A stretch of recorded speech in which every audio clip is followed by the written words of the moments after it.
the biggest challenges facing our court systems here today?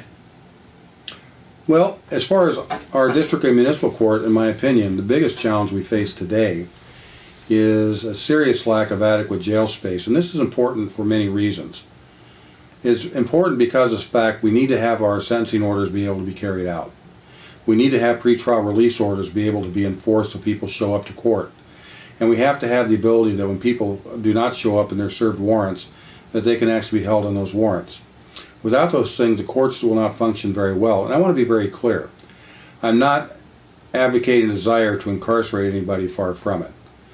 But we don't have adequate jail space so we have credible incarceration options here, then none of the other things are going to be effective at all. Our sentencing alternative programs will not be effective.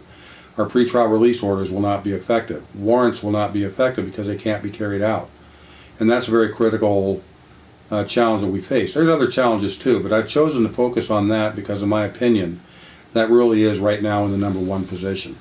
What does it mean when warrants can't be carried out?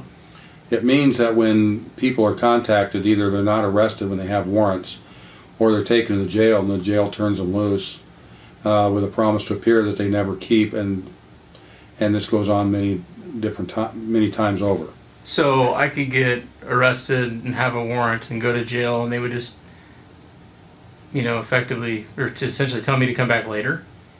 Show up to court on a certain day and time, and that can repeat itself many times. That cycle can repeat many times. I do want to be clear, however.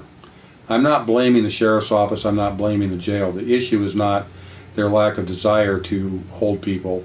It's a lack of ability because we don't have adequate jail space. And that is, like I said, in my mind, is one of the biggest challenges facing our district court and our municipal court at this time.